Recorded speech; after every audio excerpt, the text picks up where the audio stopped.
जय श्री राधे कृष्णा साथियों। मैं भी कृष्णा ज्ञान सहारा चैनल में आपका स्वागत करती हूँ। कैसे हैं आप? आपके अच्छे स्वास्थ्य और सुखद जीवन की मंगल कामना करती हूँ। आपके अपने इष्ट देवों को कोटि कोटि नमन करते हुए, बड़ों को प्रणाम करते हुए वीडियो प्रारंभ करते हैं। साथियों, बात कर रहे हैं आपके जीवन के बारे में, बात कर रहे हैं आपके सामने कोई समस्या ना आए इसके बारे में, आप बात कर रहे हैं आप किसी परेशानी में ना पड़े इसके बारे में। तो आज हम ये बात करेंगे कि कौन सी ऐसी चीजें हैं जिन्हें हमें गुप्त रखना चाहिए। अगर वो बातें हम सबके सामने कहते हैं, खोल देते हैं, तो हमारे जीवन एक बड़ी परेशानी में पड़ सकता है और उसका हमें आर्थिक नुकसान उठाना पड़ सकता है। दिमागी परेशानी हो सकती है, पारिवारिक परेशानी हो सकती है। चलिए झटपट वीडियो प्रारंभ कर लेते हैं। लेकिन उससे पहले चैनल पर नया है तो चैनल को सब्सक्राइब करिएगा और बेल आइकन का बटन भी प्रेस करिएगा, जिससे आने वाली वीडियोस का नोटिफिकेशन आपको मिले सबसे पहले। मैं बात कर रही हूँ कि मनुष्य को अपने जीवन में कौन कौन सी बातें गुप्त रखनी चाहिए। ये केवल अपने पेरेंट्स के बारे में बात नहीं हो रही है, जो हमारे माता पिता हैं, या एक जो एकल फैमिली है या जॉइंट फैमिली है जिसमें कि सब कुछ मिलकर होता है। देखिए, उसमें भी कंडीशन है। कुछ परिवार ऐसे होते हैं जहाँ रहते तो इकट्ठे, लेकिन अपना व्यापार, अपना किचन, अपना चूल्हा अलग होता है। उनकी बात मैं नहीं कर रही हूँ, लेकिन जहाँ बिल्कुल इकट्ठे रहते हैं, मम्मी पापा है साथ में, बच्चे हैं, बच्चे कर रहे हैं तो मम्मी पापा को पता है, मम्मी पापा करते हैं तो बच्चों को पता है, उनकी बात को छोड़कर बाकी सबसे गुप्त रखना चाहिए। सबसे बड़ी बात यह है कि यदि हम बहुत सारी बातें बहुत अधिक बोलने के चक्कर में, या अपनी शान के चक्कर में, या अपने आप को बहुत ऊंचा दिखाने के चक्कर में, अपना बहुत बड़ा रुतबा दिखाने के चक्कर में बघार देते हैं या कह देते हैं, तो उनका हमें भारी नुकसान उठाना पड़ सकता है। क्या बातें ऐसी हैं? एक तो सबसे बड़ी बात यह है कि आपको, अगर आपकी किसी से दुश्मनी है, वो आप किसी को नहीं बताइए। अगर आपने अपनी दुश्मनी दूसरे के साथ शेयर की तो कहीं ना कहीं ऐसा हो सकता है कि वो दो ना मिले और आपका एक की बजाय दुश्मन दो हो जाए। मत बताइए। किससे लड़ाई हुई, झगड़ा हुआ, किसी ने आपकी निंदा कर दी, किसी ने आपका अपमान कर दिया, ये बातें दूसरों के साथ शेयर मत करिए। ये आज नहीं तो कल आप अपने हिसाब से या तो सॉर्ट आउट कर लीजिएगा, नहीं तो फिर उनको ऐसे के ऐसे ही बंद रहने दीजिएगा।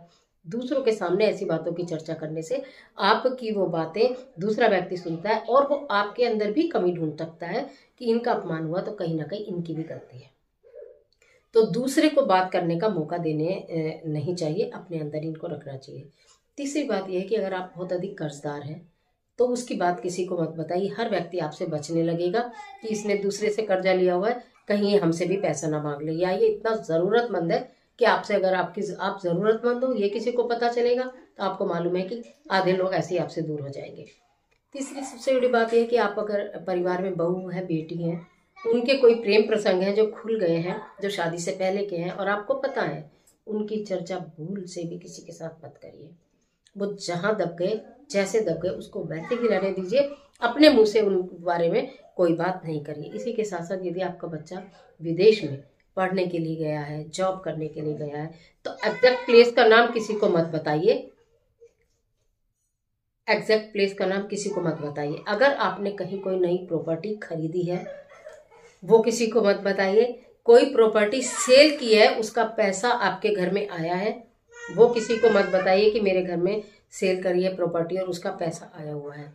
कहने का मतलब यह है कि ये वो बातें हैं जिन्हें आपको गुप्त रखना चाहिए। आपको ये नहीं बताना चाहिए कि हमारे घर में पैसा है, आपको ये नहीं बताना चाहिए कि हमारे ऊपर कर्जा है, आपको ये नहीं बताना चाहिए कि हमारे वहाँ वहाँ वहाँ वहाँ बहुत सारी प्रॉपर्टी है, हमारे पास बहुत सारा पैसा है। ये शेखी भगाने वाले काम होते हैं, लेकिन एक ना एक दिन आपको इतने जबरदस्त दुविधा में, संकट में, परेशानी में डाल देंगे कि आपको निकलना मुश्किल हो जाएगा। इसलिए इन सब बातों को गुप्त रखिए, शांत रहिए, ईश्वर का शुक्राना करिए कि उन्होंने आपको इतना कुछ दिया है। और अगर कोई कमी है तो ईश्वर के सामने ही बोलिए कि भगवान इसका समाधान दे। लोग उसका समाधान तो नहीं देंगे, लेकिन आपके लिए समस्या उत्पन्न कर देंगे। तो बहुत छोटी सी ये वीडियो में लेकर आई, कुछ कमेंट्स थे और ये चीज़ मुझे लगता था आपको ज़रूर पता होनी चाहिए कि हमें इन चीज़ों को गुप्त रखना है। आज के लिए इतना ही, इजाज़त दीजिए। आशा करती हूँ वीडियो आपके लिए बहुत उपयोगी साबित होगी। मिलती हूँ एक और ज़बरदस्त वीडियो के साथ। तब तक हंसते रहिए, मुस्कुराते रहिए, अपने और अपने अपनों का ख्याल कीजिए। वीडियो अच्छी लगे तो लाइक कीजिए, जितना अच्छा है अपने फ्रेंड के साथ शेयर कीजिए, और कमेंट बॉक्स में राधे राधे, जय बजरंगबली, जय माता की कुछ भी लिखिए, लेकिन लिखिए ज़रूर। ईश्वर आपकी मदद करे।